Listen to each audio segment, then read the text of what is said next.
You're on swag. Right. I forgot about that. You switched with Danny or to Danny? Okay. Forgot about that. Nice to know. Can we come to DUI tomorrow? Alright, no problem. It's busy week.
Oh, okay.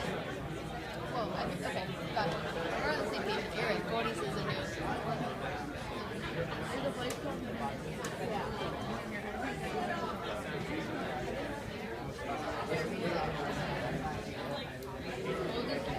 Did they?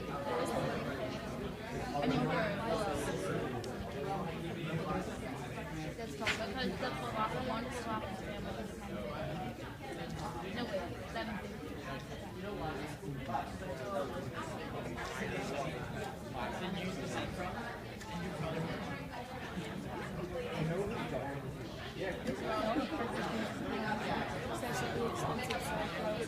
Yeah. I think their sushi is like comparable prices to the sushi place in Houston. I like how we got it. Yeah. I think like it makes sense that the sushi is expensive. Some of the other stuff which feels like Like the pizza. How much is the pizza? like for a personal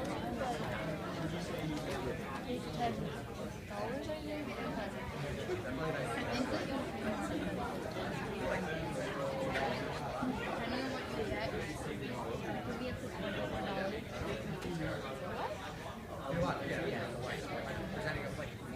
I would say he's like, just that there's more variety. So I think he's not as some of it like some of it is not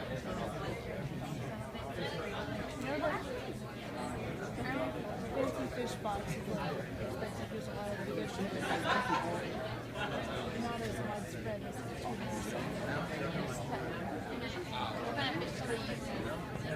Like fancy tunas like albacore. Is albacore again? Yeah, albacore is the kind that you use in like canned tuna. It is, but if you get the sushi version, it's or something. I think because I think it's because there's a higher quality of steak that's not mixing it with You said that, but I don't think that that's what it's like the difference between like the usually I'd see it. so vanilla. It's so complicated. I think it's also a Torah there. It's really weird. Torah, which is like fatty. I have much to learn about fish.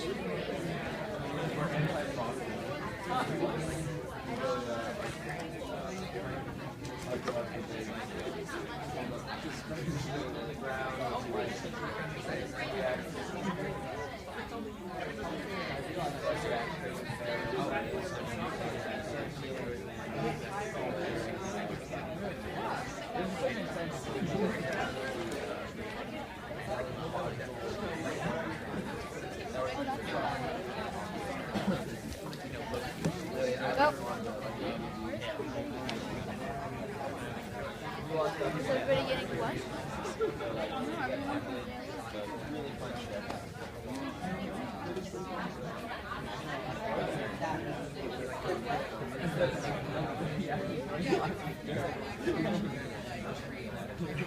Usually just symbolic. Pretty gusty. They're pretty big. They take cars like also like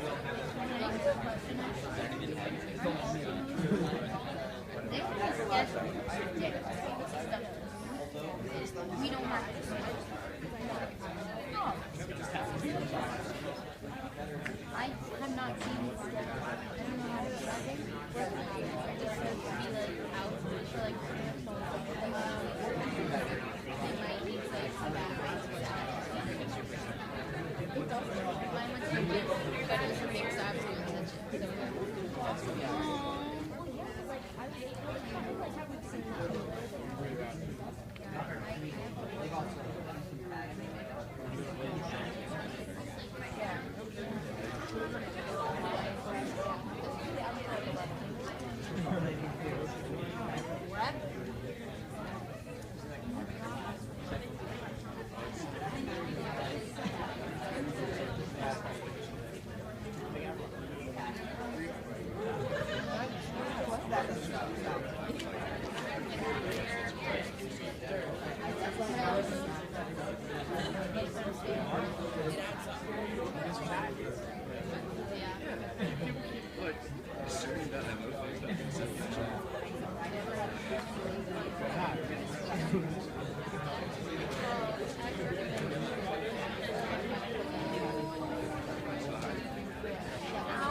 What is it? Like,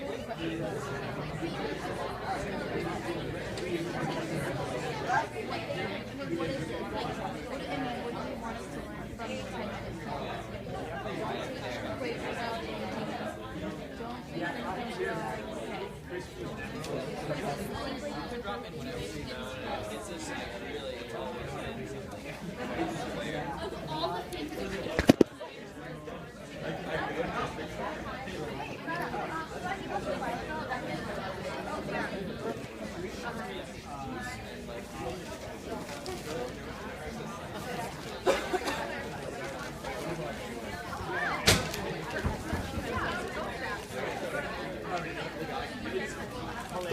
don't be all the things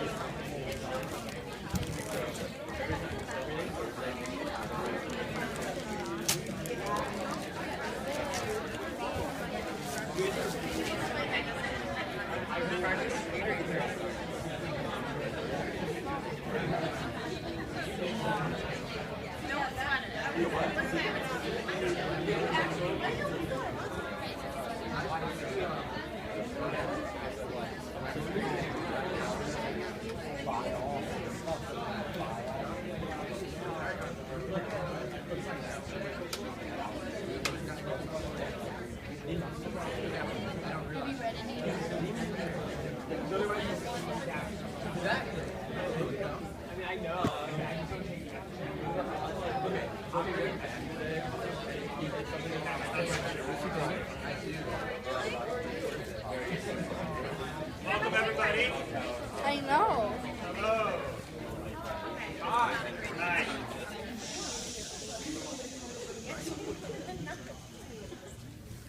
So I'm going to introduce my teacher, Rabbi Art Green.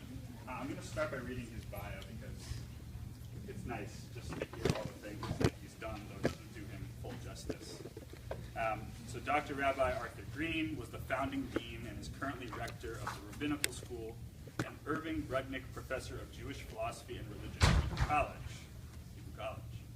He is Professor Emeritus at Brandeis University, where he occupied the distinguished Philip W. Loan Professorship of Jewish Thought. He is both a historian of Jewish religion and a theologian. His work seeks to form a bridge between these two distinct fields. Educated at Brandeis University and the Jewish Theological Seminary of America, where he received rabbinic ordination, Dr. Green studied with such important teachers as Alexander Altman, Nachum Glatzer, and Abraham Joshua Heschel, blessed memory. He has taught Jewish mysticism, Hasidism, and theology to several generations of students at the University of Pennsylvania, the Reconstructionist Rabbinical College, where he served as both dean and president, Brandeis, and now at Hebrew College. He has taught and lectured widely throughout the Jewish community of North America, as well as in Israel, where he visits frequently. He was the founder of Chaburat Shalom in Somerville, Massachusetts in 1968, and remains a leading independent figure in the Jewish renewal movement. And I'll just say personally that Art taught me that Judaism is about seeking, it's about uncovering mystery, and it's about not taking answers for granted and continuing to ask hard, meaningful questions. So let's give it up for my teacher, Rabbi Art.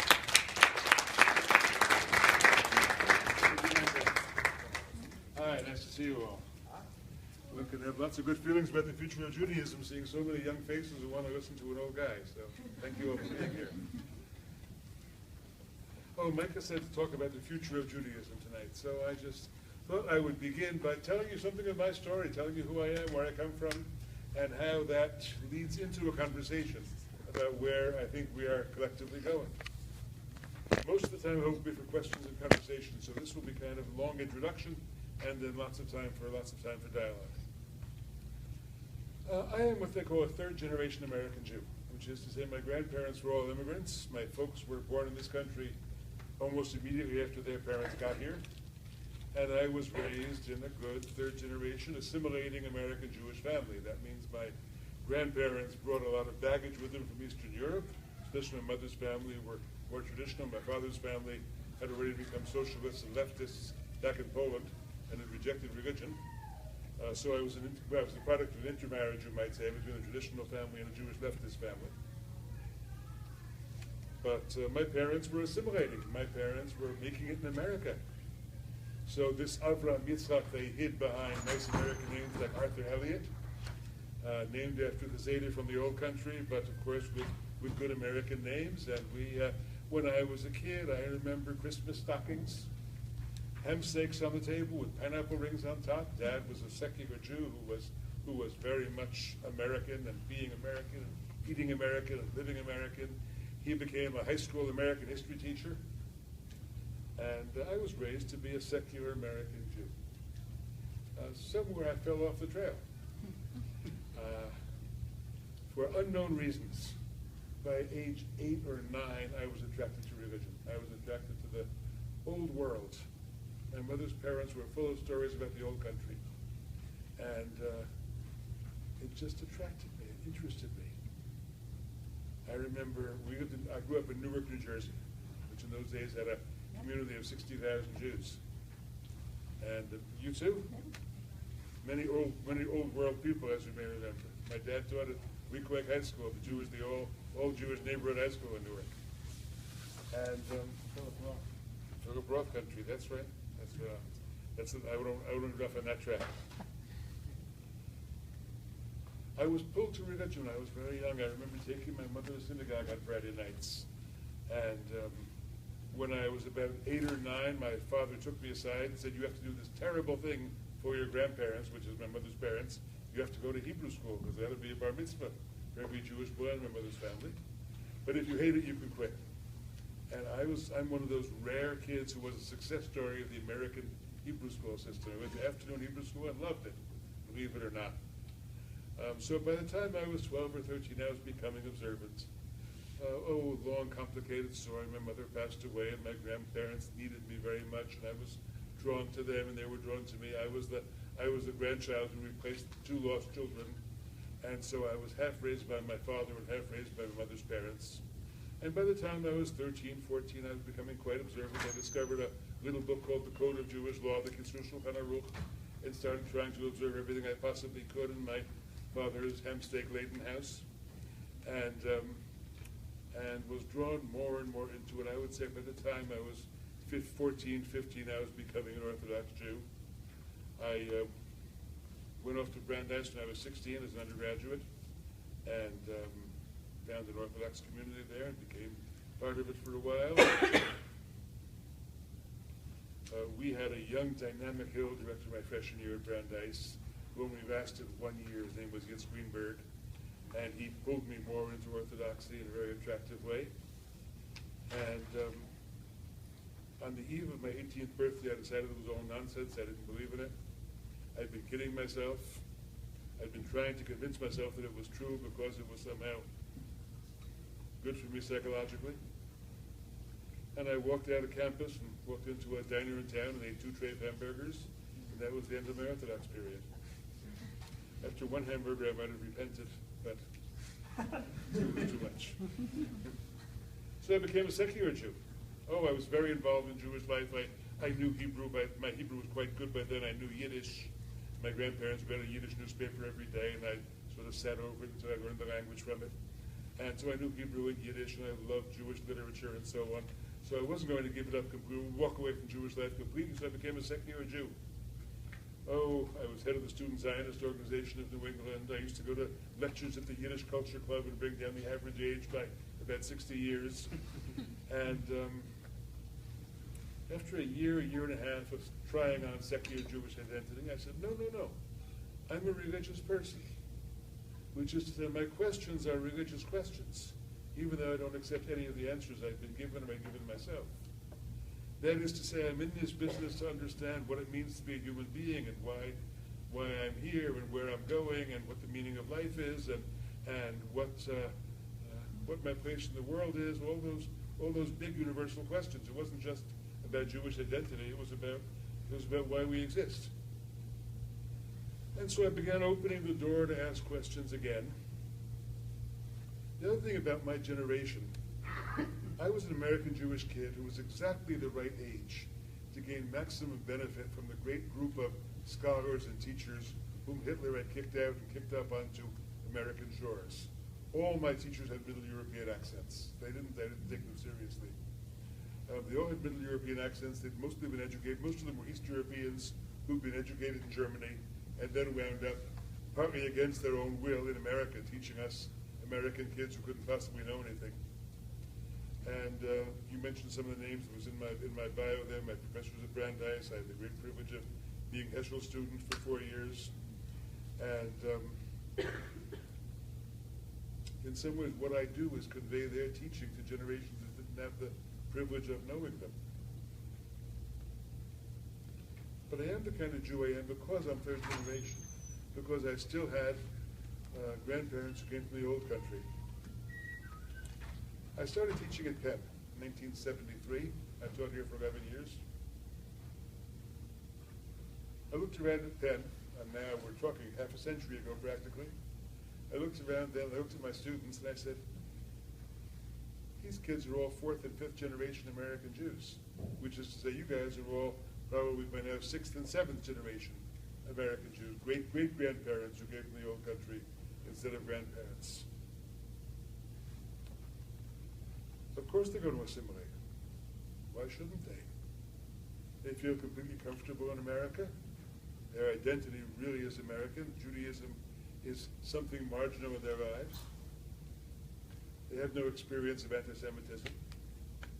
Maybe there are a few who are grandchildren of Holocaust survivors, so they're a little bit different generation in terms of the inevitable march toward assimilation. But for most of them, American Jews, they're going to be completely comfortable. So why should they? Why should they remain Jewish? What's it all about? And in seeking to answer that question, I found myself becoming alienated from what I've been trained to do. I was a professor of Jewish studies. I was in the, is there still a Department of Religious Studies here? Somebody said yes. I was in the Department of Religious Studies. I was the classical Judaism person.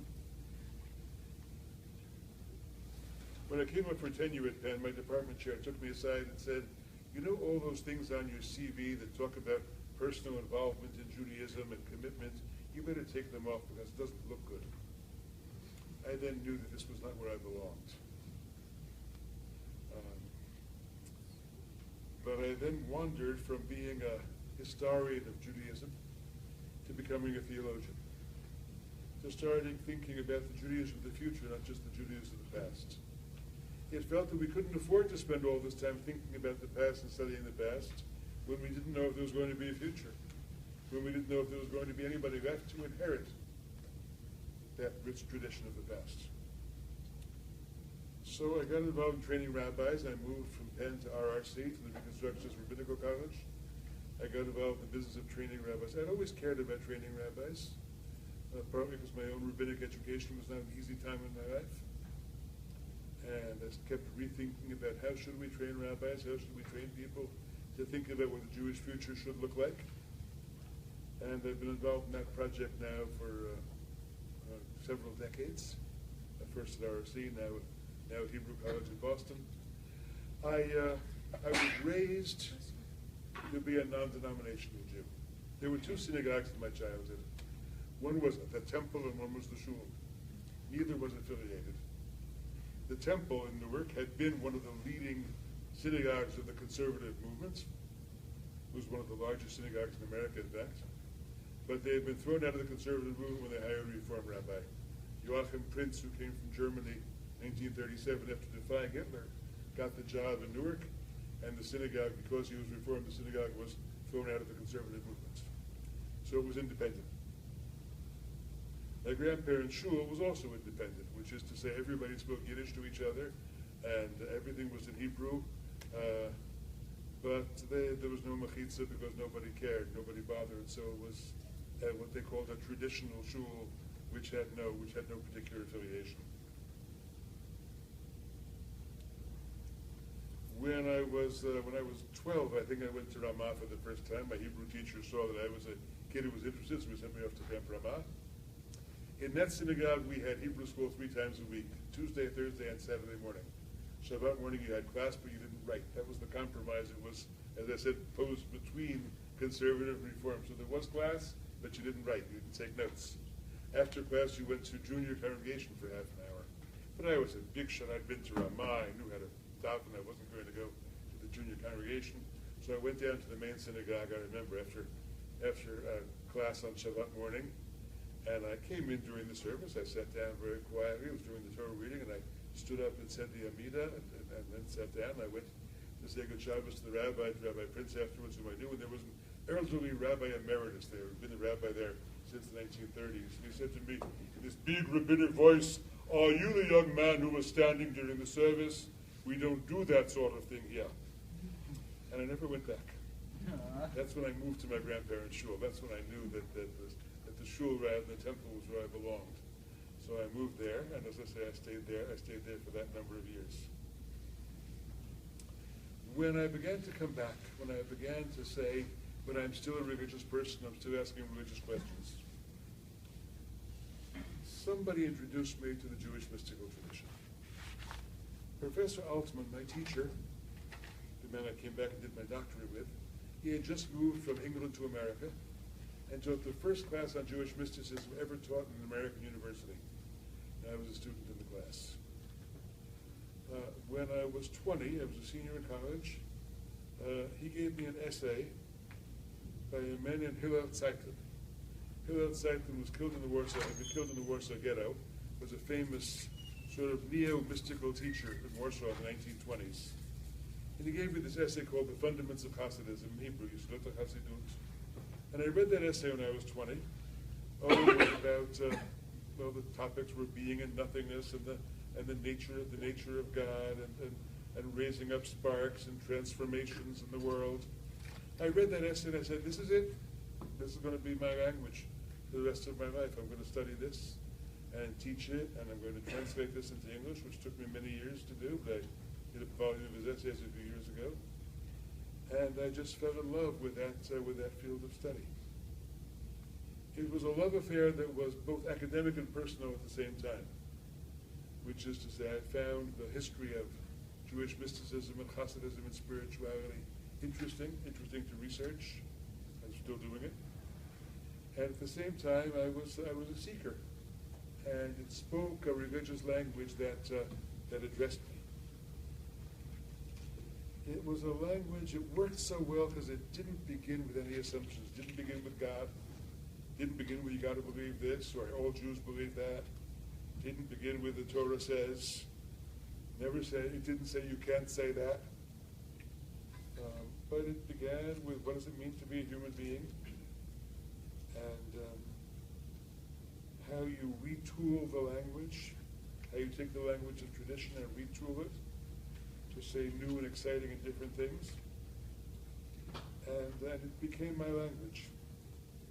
So if you ask me what kind of Jew am I, I'm a none of the above Jew. I'm not Orthodox, conservative, Reform, or Reconstructionist. I'm something like a neo-Hasidic, heterodox, none of the above.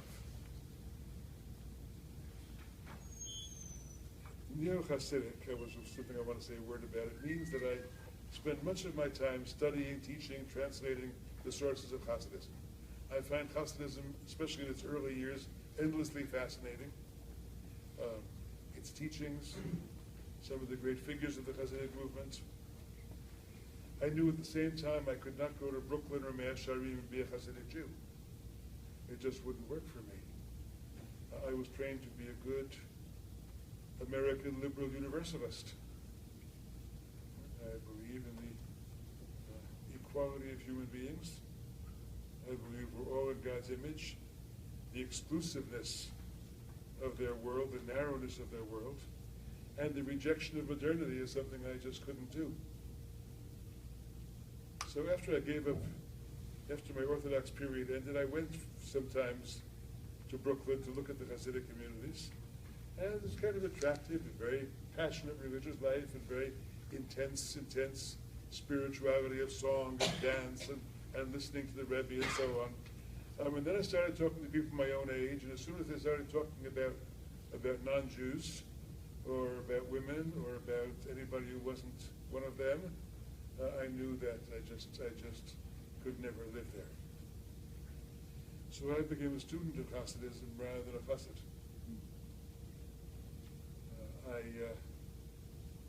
I wrote a book, in the years I was in Penn, I wrote a biography of Rabbi Nachman of Bratslav. Rabbi Nachman of Bratslav, I don't know how many of you know the name, but he's an important figure in the history of Hasidism, one of the most fascinating figures of Hasidism. The Bratslav Hasidism has now become very big in Israel. There's a tremendous revival of interest in Rabbi Nachman in Israel. And he was very attractive to me. He was himself a seeker, died in 1810, so it's a long time ago, but he was himself a seeker. He was the only one of the early Hasidic masters who could talk about the reality of life without God, that there is a way in which God doesn't exist, that the experience of the non-God, the experience of we live in a world without God is a real experience. Took it very seriously, and then tried to integrate it into his faith.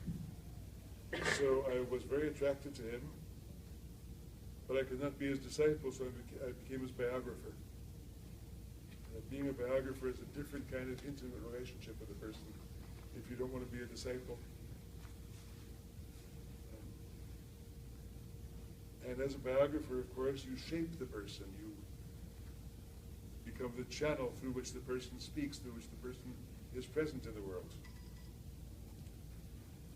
The Bratslav Hasidim believe that he never died. He disappeared in 1810 at age 38, and they somehow still believe he will come back someday, and maybe he is the Messiah, or maybe when the Messiah comes it will turn out that he really was the greatest teacher of all time, or something like that. They were long ahead of Chabad in a kind of messianic fantasy about their Rebbe. Sometimes I felt they were right, because when I was studying him and writing about him, there were times when I felt he was giving me insight. He was letting me see what he meant. He was helping me in my work on him. Because he understood that as long as I was working on him, he would have a chance to work on me. And so we played in the kind of mutual relationship for a number of years. And he became and remains very important to me. That book, Tormented Master, has been around for a while now. And as long as it was just in English, it was fine. It came out in Hebrew a number of years later. And then the Bratslav Hasidim in Jerusalem got very upset because I was discussing their master as a human being. I was applying things like psychology to him and understanding him as a real human being who suffered and struggled. And they believed he suffered and struggled, but they believed, but he overcame all the suffering, and therefore any suffering you go through, he's gone through worse. He's overcome everything. And I didn't believe that anybody overcomes all their suffering, but people just struggle with the same things on and on, sometimes in more advanced ways. And so they were not happy with the way I treated their master. But last year, 50 years later, 45 years later, there was a conference on Bratslav, and I went to Jerusalem and spoke on him, and lots of people with much bigger beards and longer payas than mine came up to me and said, you know, I first learned about Rabbi Nachman of Bratslav from your book, which was a very interesting and strange position to be in. So where are we going? Where are we going in this American Jewish adventure of ours? Here you are, 6 or 7 generations into it. I remember when my grandfather, the paterfamilias of the East European Jewish family I came from, died. My grandfather died at age 99. And I remember about 10 or 12 of us grandchildren standing at the cemetery there saying, now we're really in America. This is it. Now we're really Americans.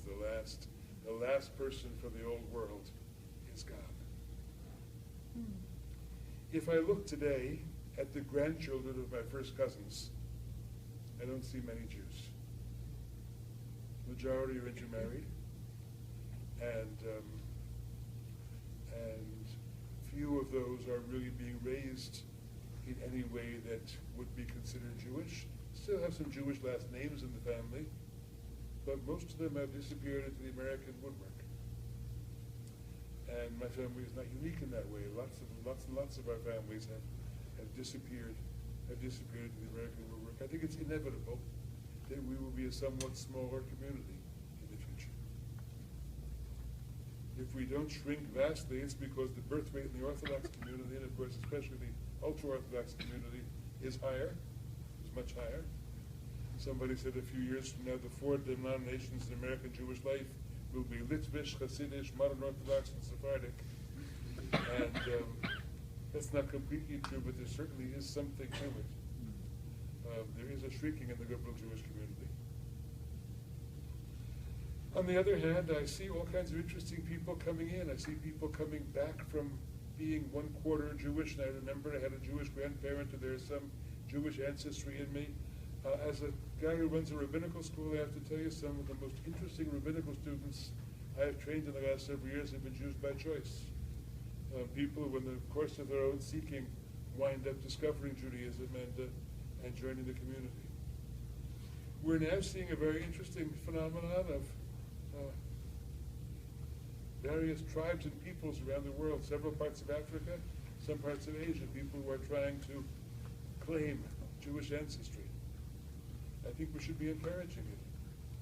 I think we need an active campaign of conversion in this country. I think there are a lot of seekers out there who would like to find their way to Judaism if we open the door to them. I think we're much too conservative about conversion. And the future will be, but it will be a very different one. I think there will be lots of people coming into the community who didn't have the kind of Jewish memory that I had, and who will adopt the tradition and adapt the tradition to their own needs. I worry a lot about gaps in the community. The gap between the Orthodox and the heterodox, the gap between Israel and American Jewry, are both very serious, and I don't think we can completely prevent separations from happening. I urge people constantly, if you have relatives or family friends or any connections that go across those lines, if you're a Reformed Jew and have Orthodox cousins, go to the weddings. Make sure you invite them to all of yours. Make sure you go visit your cousins in Israel. Because if it's going to be left to the leadership and going to be left to official representatives, we're going to fall apart as a community. It's only things like family ties and personal relationships that will ultimately provide some glue that will hold us together. But I don't think there was any turning back, which is to say in the Orthodox-heterodox divide, there are principles on both sides that people care a lot about. A lot of it around the issue of women's status, but not only, that are not going to be resolvable, and that connection between us will depend on the goodwill of some people who are willing to be a little bit flexible and look the other way and somehow allow connections to continue even though they're not supposed to. I think that's about the best we're going to get, and we should be glad for it when it happens. On the Israel-America front, well, you're on the forefront of that, so you know all about it.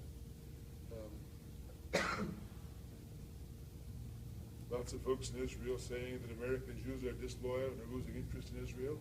Lots of American Jews saying, no, it's about Israeli policy. It's about Israel that is wandering away from its liberal democratic origins and is changing and is becoming a more exclusivist and less democratic country, and that's why we are losing our faith in it.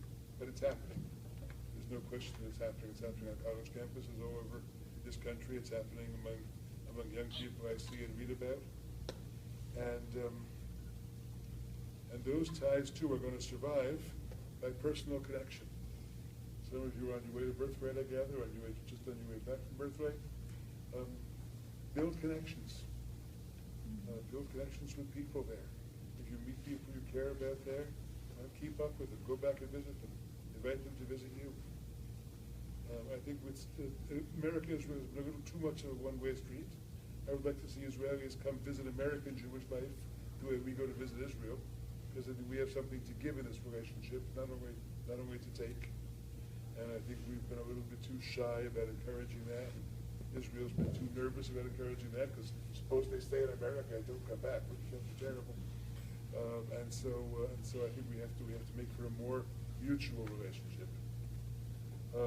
in some of the best periods of Jewish history, there have been two communities, a community in Eretz Yisrael and a community in the diaspora, whether it was Alexandria or Babylon or Spain or wherever it was. I think lots of great Jewish creativity has happened in the diaspora too, and I don't think that creative Jewish life happens only in Israel.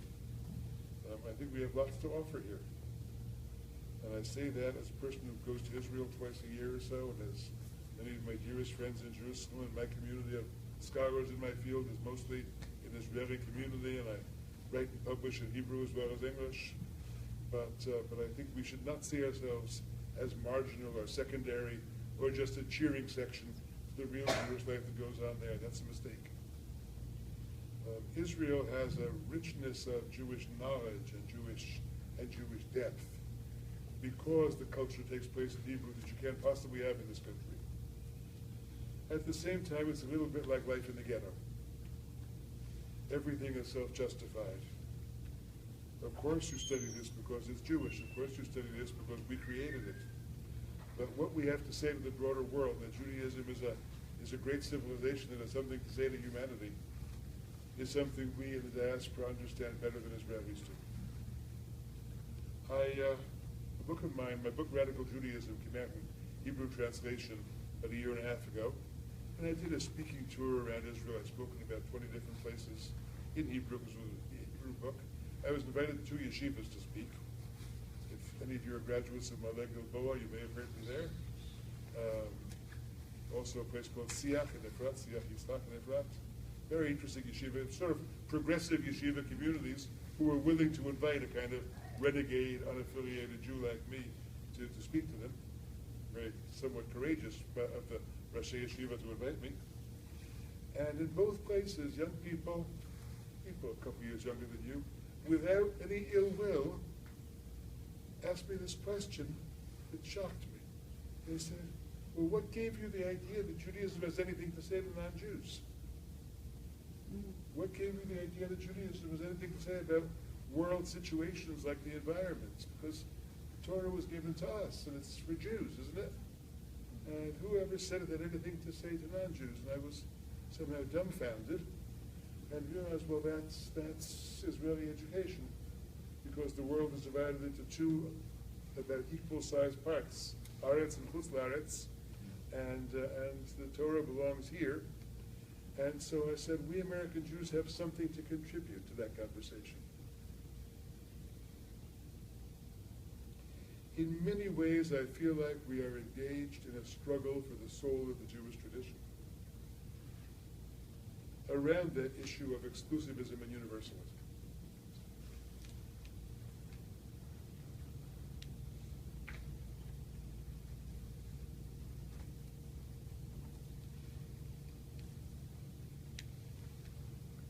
That is to say, there's a reading of the tradition that's growing in sort of religious nationalist circles and I would say kind of neo-fundamentalist circles. Neo-fundamentalists, which is to say people who have recently become very orthodox without very much knowledge of how the tradition works and are copying a certain kind of Protestant fundamentalism modeled onto Judaism, which says Judaism is about literal belief in what the text says, what the scripture says, and you can't change it. And what the scripture says, of course, is that the Torah is ours, and that God belongs to us, and we have the one true faith, and our religion is truth, and others are nonsense.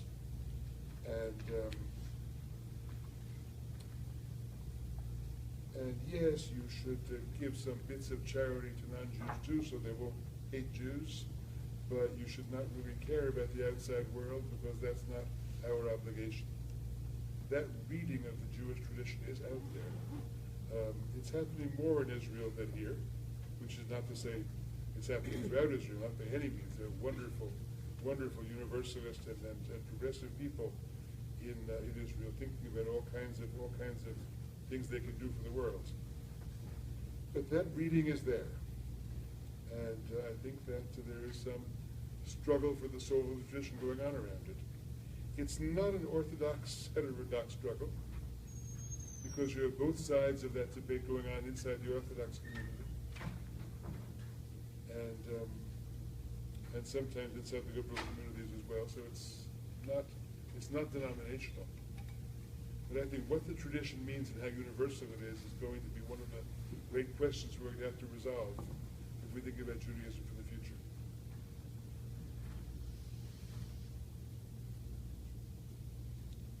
I see a new generation of people your age, a little older, who are taking Judaism much more seriously than I think a generation or two before them. I see a move toward observance, which is very encouraging. I see Shabbat observance. I see young people having groups for Friday night dinner, groups for Shabbat. I see that kind of certain forms of observance spreading in Jewish life. I remember when I taught at Penn, tell you a story, when I taught at Penn, there was a fellow in our department who was teaching an introduction to religion course, and he was talking about the important Jewish holidays of the year. And he said something about, I think, Yom Kippur, Pesach, and Hanukkah were the important Jewish holidays. And I kind of grinned because I know something about the Jewish calendar and know what are major holidays and what are minor holidays. And then I realized, no, he was talking from the American experience. He was talking not as a Jew, but as an observer of American Jewish life, what was going on. That grandmother of mine from Eastern Europe said she barely remembered Hanukkah candles. They weren't important. And now that has become a major American Jewish holiday. Certain kinds of things have been rediscovered that a generation or two were ignored. You watch the history of Hanukkah, watch the history of something called Tikkun Leil Shavuot, probably coming up pretty soon in some of your communities, staying up all night on Shavuot and studying Torah. That existed in small communities of Kabbalists in Jerusalem 2 generations ago. It's become very widespread in the American and Israeli Jewish communities. The history of Tu B'Shvat is very interesting to me. A day that was merely marked on the calendar as well. You don't say Tachanun, or that's about all people knew. Certain prayers you don't say that day. It was rediscovered by Zionists 50 years ago as Jewish Arbor Day, Plant a Tree in Israel Day. When I was a kid, we were all given certificates to plant trees in Israel. It cost $1.50 when I was a kid. That's how old I am. And then it was rediscovered again by the Jewish ecological community, by Back to the Soil Jews. And so you watch the evolving of old forms into things that are going to speak to a new generation. So some of that is happening. That's very encouraging. I think the thing that concerns me most is the number of Jewish seekers who wander away from Judaism because they think it has nothing to offer and find their spiritual lives elsewhere.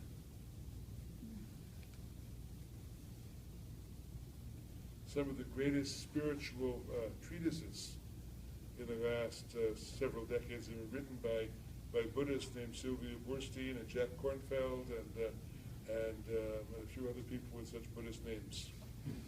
My friend Sylvia, who's one of those authors, wrote a book finally that said the title was "Funny You Don't Look Buddhist." And I don't blame such people. I blame us Jewish educators. We've not succeeded in translating Judaism into a spiritual tradition that speaks to people. What does a person do who says, I want to have a spiritual life, but I don't believe in God? Can you walk into a synagogue? The Buddhists say, welcome, you can have a spiritual life. We're not about believing in God. And we're about meditation, we're about silence, we're about inner peace, redeeming you from suffering through discovering peace. Never mind God. You walk into a synagogue and you open the book and you're talking, you feel like you're talking to the fellow in the sky. But what if there is no fellow in the sky for you?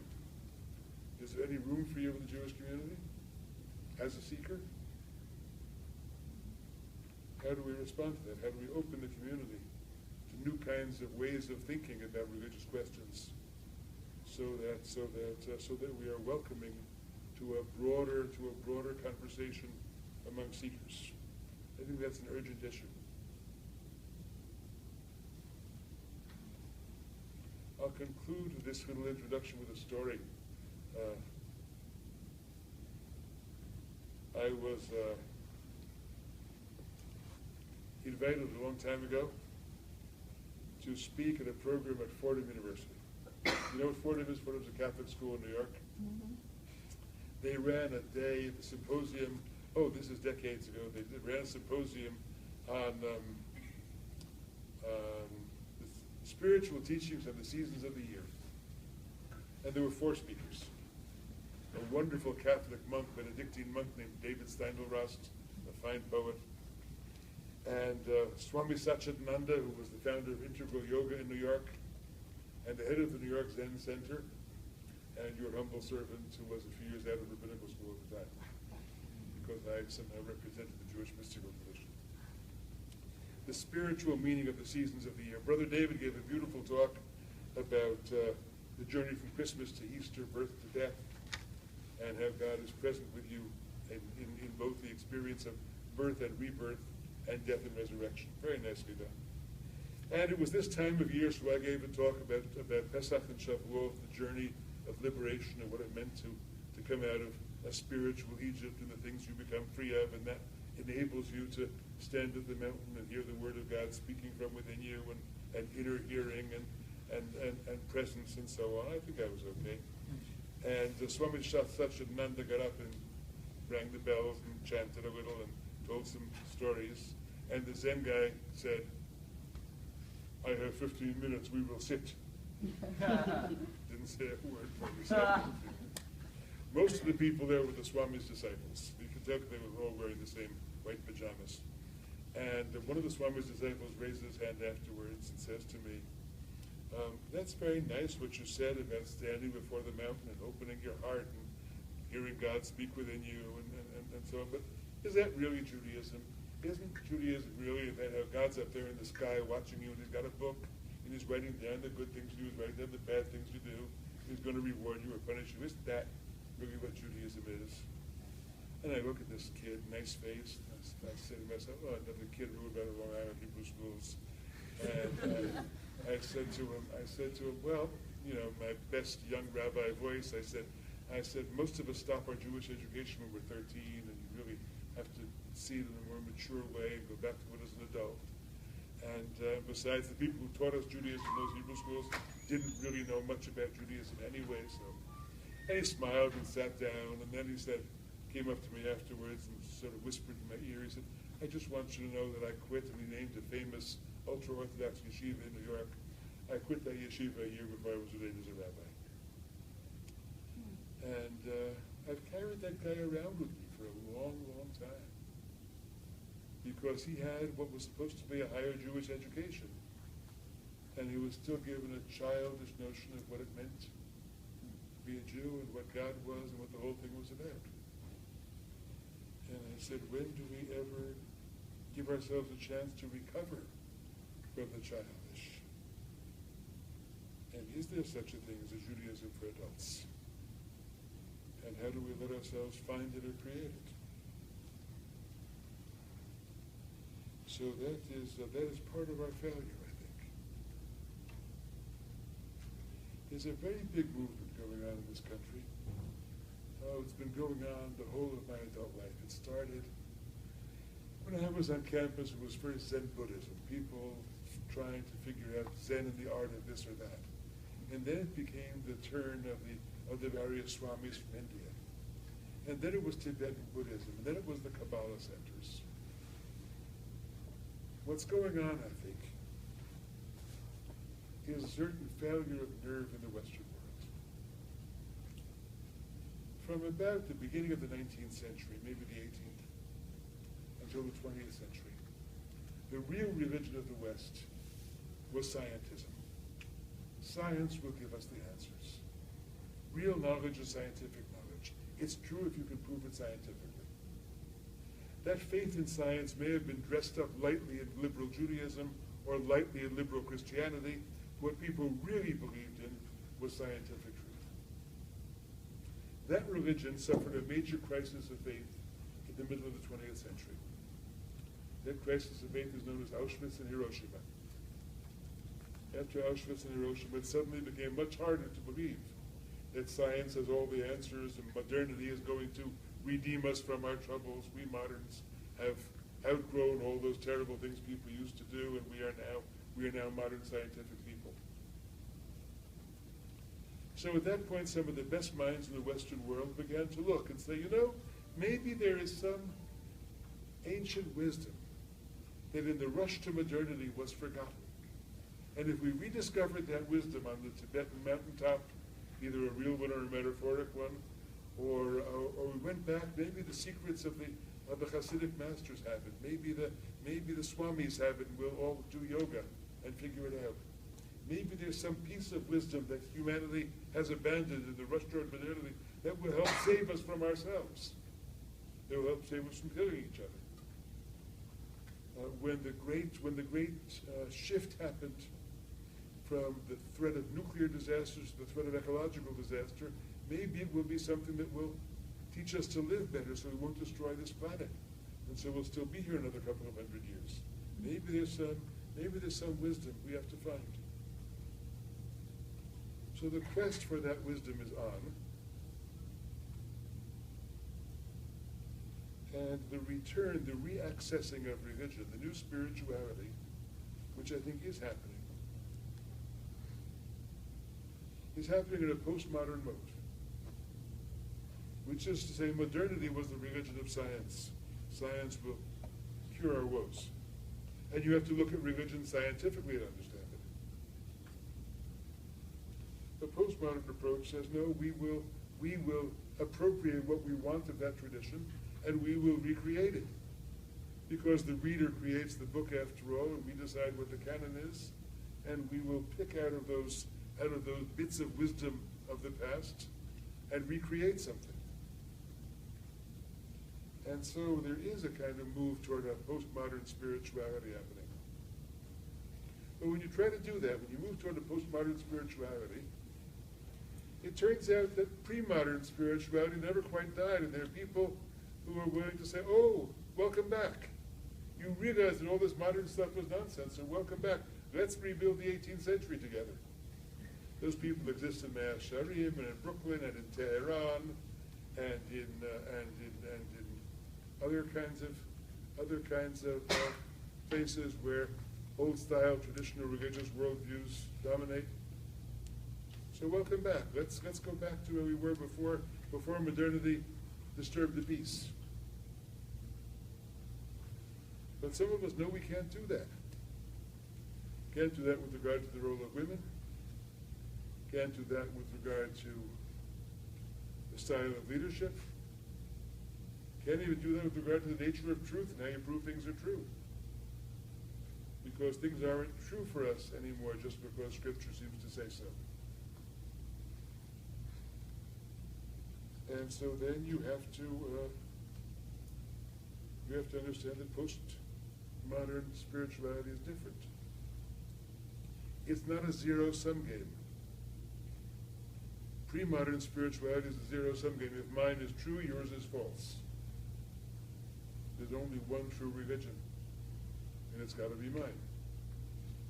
But postmodern spirituality says there's a universal truth, and we're all struggling to articulate it in our own ways, and there are lots of things we can learn from each other.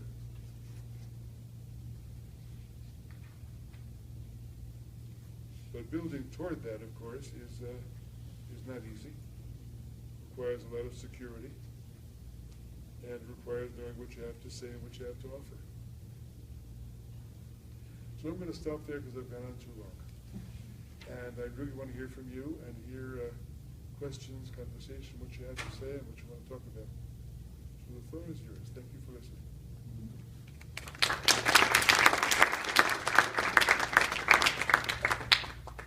What's on your minds? Please. I was just curious about your attitude towards postmodernism in Judaism, because I'm wondering, like, Speak up, please. so basically, I'm just wondering about your attitude about postmodernism in Judaism. I'm kind of wondering about where the line is between postmodernism being just kind of a vague shield on top of something secular or from another religion, and you say, oh, it's Jewish because we're doing it in synagogue, or oh, it's Jewish